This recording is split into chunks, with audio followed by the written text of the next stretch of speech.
All right, I think we're about to start. Hold on. Okay.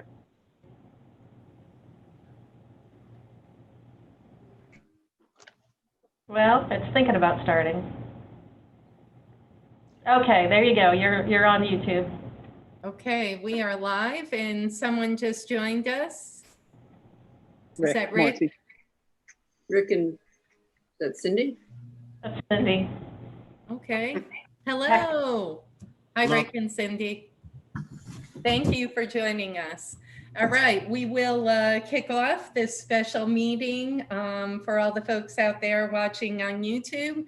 We would ask you to stand for the Pledge of Allegiance, and maybe Councilmember Zalewski, can you lead us in the pledge?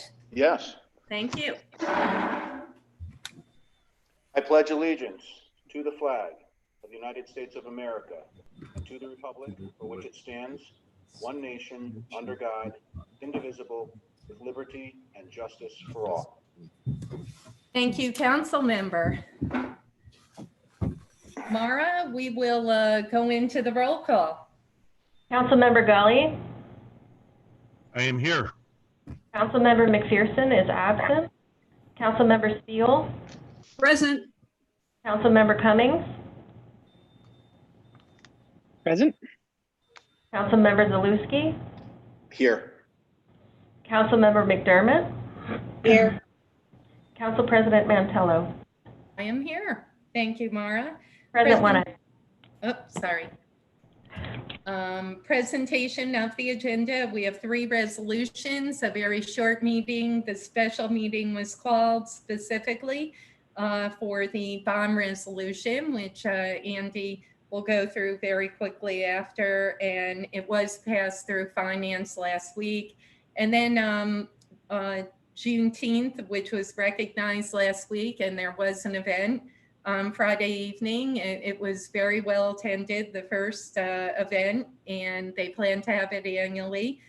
Renee Paul and folks from the NAACP, and tonight we will pass that resolution also.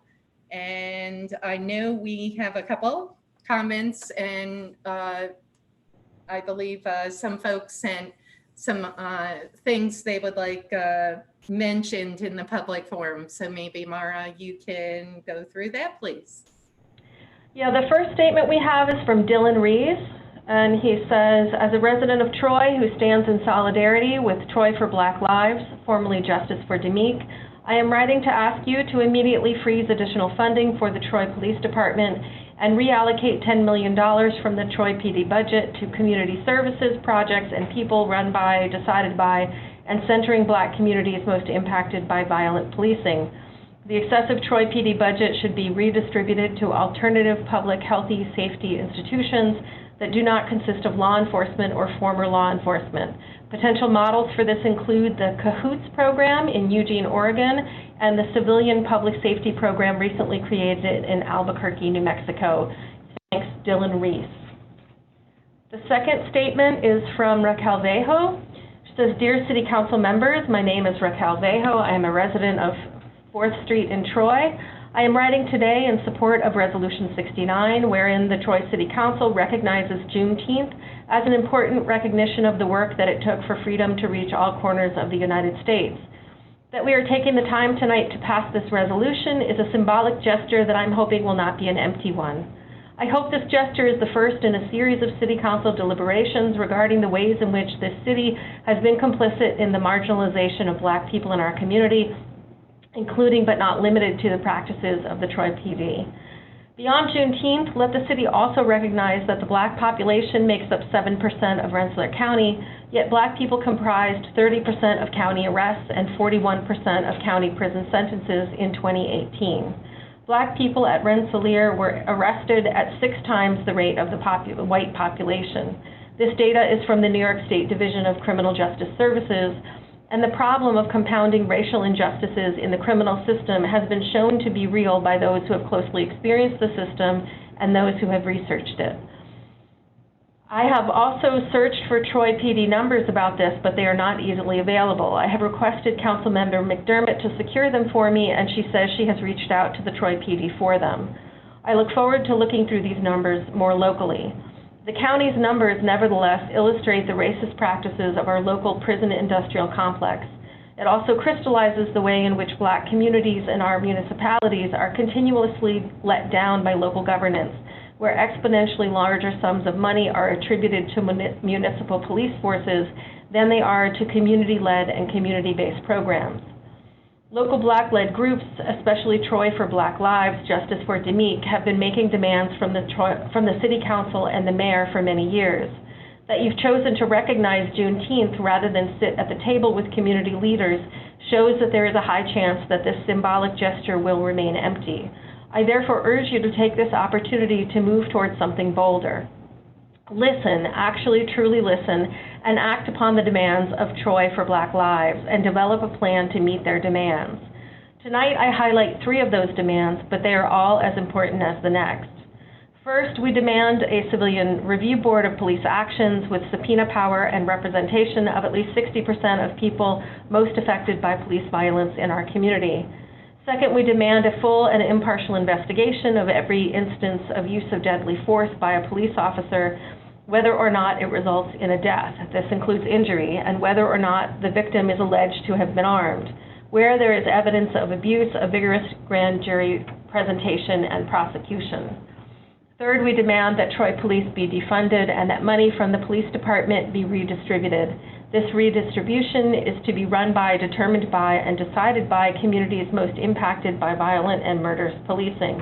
This process must center our local Black-led groups, such as Troy for Black Lives, formerly known as Justice for Demique, who have again been making these demands for years.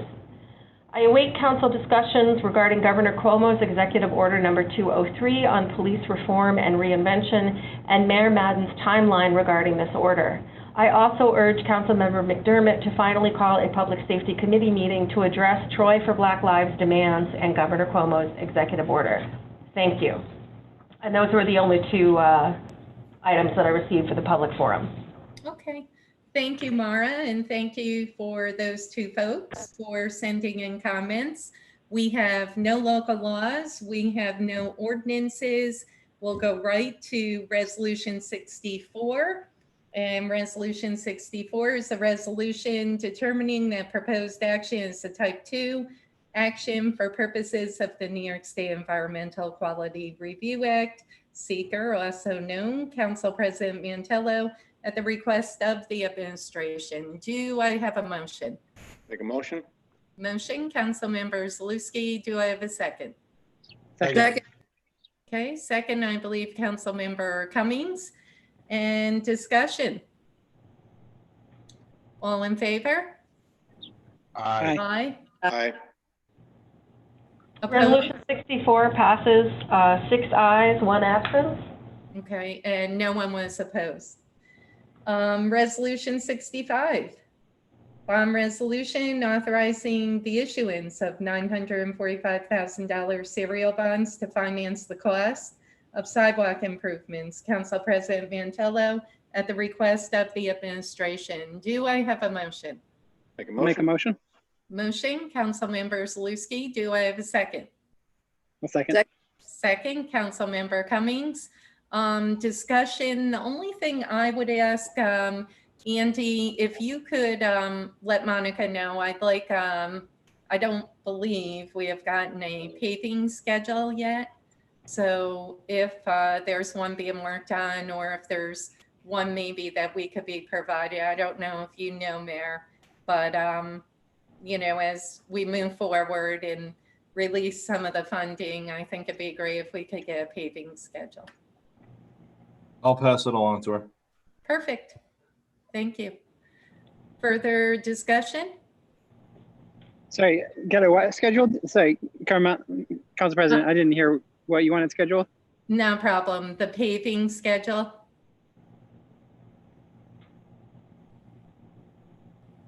Councilmember Cummings is frozen. It is a good picture, though. Yeah, it is. It's very action. Okay, further discussion? We'll come back to Councilmember Cummings in a minute. All in favor? Aye. Aye. We lost We him. lost him, yeah. Let's just wait for him to patch back in. I know he wanted to vote for it. This is what happens when you're walking around. I know.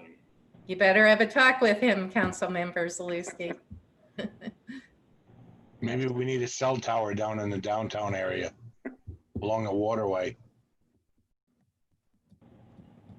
Good point. Okay, we still do have a quorum. I'm going to move forward. All in favor? Aye. Aye. Oh, there he is. Councilmember Cummings, did you hear me state that the paving schedule I have requested? You're on mute. Okay, we'll try to get him. Okay, all in favor again? Aye. Aye. Opposed? All right. All right, Councilmember Cummings is going to face disciplinary action by the council. Absolutely. He is not allowed to be in action during council meetings. For Mark? punishment, we may shave his beard. Resolution 65 passes 5 ayes, 0 noes, 2 Very absent. good. Sorry, 2 absent. Yep. Resolution 69, resolution of Troy City Council recognizing Juneteenth. Council President Mantello, Councilmember Steele, Councilmember Zaluski, Councilmember McDermott, Councilmember Cummings. Do I have a motion? Motion. Motion, Councilmember Steele. Do I have a second? Second. Second, Councilmember Gully. Discussion. I do know I see the mayor now. He has been on with us, but now we have him visually. So I welcome the mayor visually. And I also want to mention that the mayor also issued a proclamation for Juneteenth. And I did see the mayor cooking burgers Friday night. Council Council President. President. First, Councilmember Steele, and then Councilmember Gully. Thank you. I just want to say it was a terrific event sponsored by the Troy branch of the NAACP. A wonderful cultural and emotional event. Clearly, those 8 minutes and 46 seconds of silence in remembrance of George Floyd was just amazing. But I have to say, we need to do something.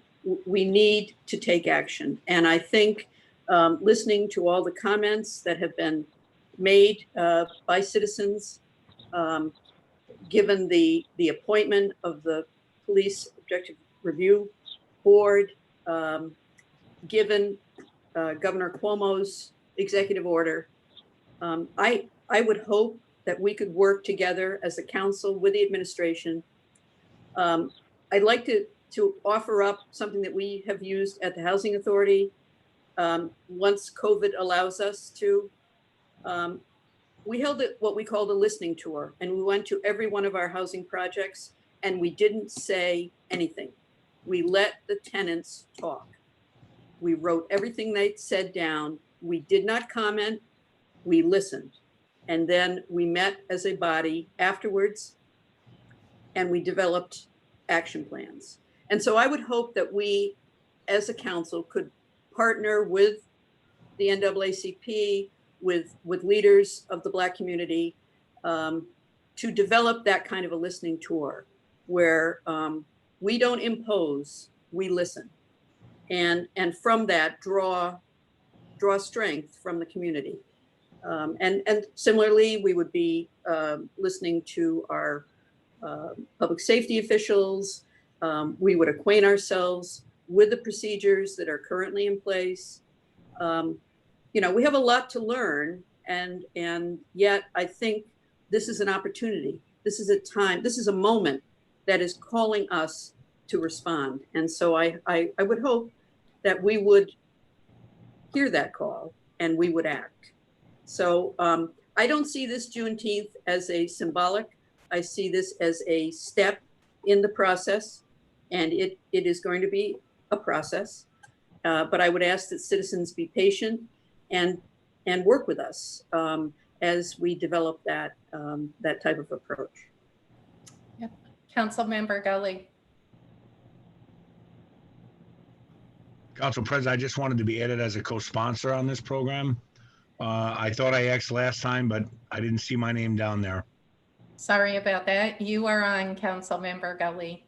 So I want to echo what Councilmember Steele stated.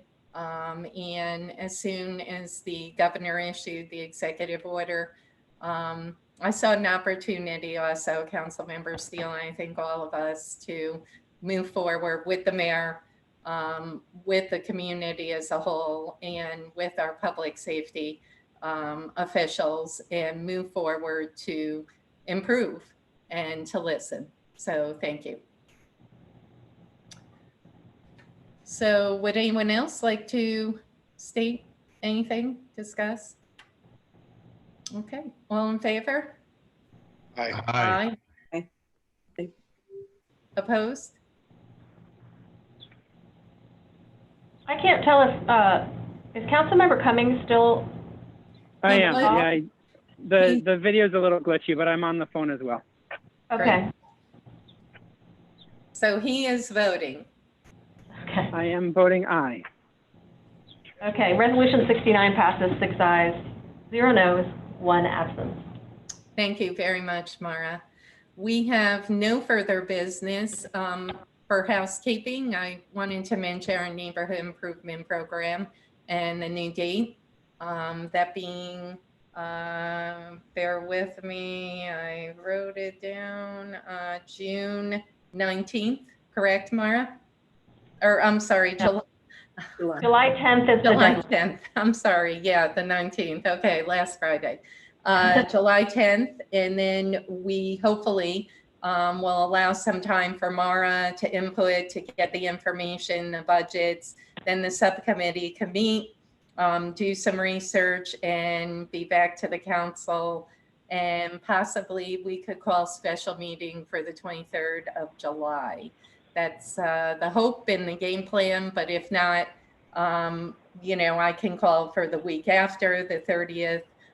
It'll all be dependent upon Mara and the subcommittee. And I want to thank Councilmember Steele, Councilmember Gully, Councilmember Cummings for being on the subcommittee, because there is a lot of work entailed. So, did anyone else have housekeeping or anything? Okay, Mayor, thank you. Andy, thank you. Mara, council members, I look forward to seeing you. Rick, good seeing you again. I'll take a motion to adjourn. Motion to adjourn. Motion, council member Zaluski, do I have a second?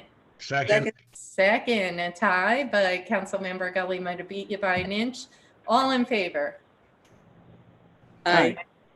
Opposed? Okay, thank you. Thank you, Mara. Thank you.